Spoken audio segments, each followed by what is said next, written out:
உங்க பொருளை எங்கேயோ நீங்க வாங்குறீங்க தானே, பல்லு விளக்காம இருக்கீங்க, அது ஏன் நம்ம பேச கூடாது? சோ எல்லாமே நீ ஊருகா வாங்காம இருக்கீங்க, நம்ம ஏன் நம்ம ஊருகா இருக்கக்கூடாது? இப்படி ஒன்னு யோசிச்சு பார்த்து நீங்களா வாலண்டியரா நம்முடைய ப்ராடக்ட்ஸ் ஸ்டோர்ல வாங்க ஆரம்பிச்சீங்கன்னா அதுல பல்வேறு விமர்சனங்களுக்கு அதான் பதிலடி. நம்முடைய வால்யூம் என்ன, பிசினஸ் என்ன, குரோத் என்னங்கிறத ஒன் பை ஒன்னா பார்க்க அவர்களும் புரிஞ்சுக்குவாங்க. ஓகே, இந்த கம்பெனி ப்ராப்பரா தான் பண்ணுது. ஏன்னா நம்ம கான்செப்ட் விளம்பரத்துறையும் வியாபாரத்துறையும் மிக்ஸ் பண்ணி பண்றதா நம்ம கான்செப்ட். சோ இது வரைக்கும் விளம்பரம் பண்ணோம், இப்ப வியாபாரம் பண்றோம், ரெண்டு மிக்ஸ் பண்ணோம்னா வேற லெவல் பிசினஸ் தானே.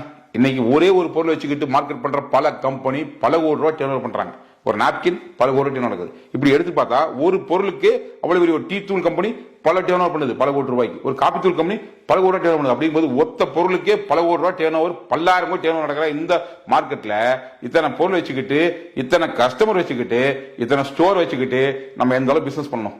சோ பிசினஸ் சிறப்பா நடக்குது. இருந்தாலும் கொஞ்சம் ஒதுங்கி நின்று வேடிக்கை பார்க்கறவங்களும் உள்ள உங்களுக்கு என்னென்ன பொருள் வேணுமோ அதெல்லாம் வாங்கி யூஸ் பண்ணுங்க. இதெல்லாம் நீங்க யூஸ் பண்ண ஆரம்பிச்சாலே இந்த பேசுறவங்க எல்லாருமே பேச்சை குறைச்சிருவாங்க, அப்படியே ஒரு லெவலில் பேச்சை தவிர்த்துருவாங்க.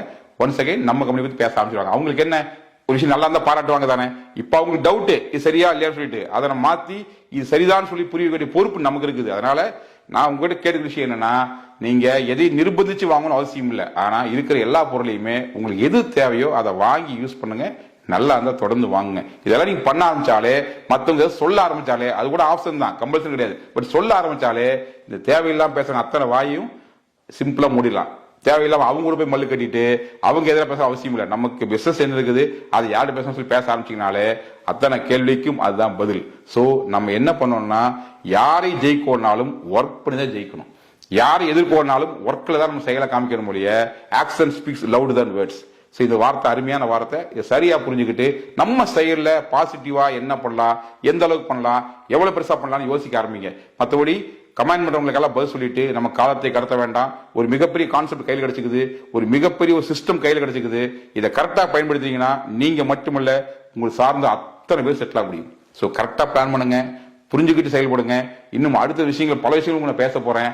சோ நம்ம எல்லாம் சேர்ந்து ஒரு மிகப்பெரிய பிசினஸ் சாம்ராஜ்யம் படைக்க போறோம். அதுல யாரெல்லாம் ஈடுபட்டு செயல்படுறீங்களோ அவங்க அத்தனை பேர் வாழ்க்கையும் மிகப்பெரிய செட்டில் ஆக போகுது. ஏற்கனவே பல பேர் லட்சங்கள் சம்பாதிச்சுட்டு இருக்கிறீங்க. இன்னும் சிறப்பா செயல்பட்டா அதுவும் பல லட்சங்களா, வாய்ப்பு இருந்தா கோடியில சம்பாதிக்க வாய்ப்பு இருக்குது.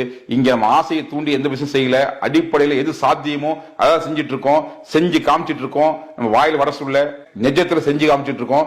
இது வாங்குறவங்களுக்கு உங்களுக்கு தெரியும், வெளியிருக்கிறவங்களுக்கு அது புரியல. புரியும் போது அவர்களும் இதை பாராட்டுவார்கள். வழக்கமா சொல்றதான், நல்லவர் லட்சியம் வெல்வது நிச்சயம். தொடர்ந்து செயல்படுவோம். நம்மளோட நோக்கத்துல தெளிவா போயிட்டு இருப்போம்.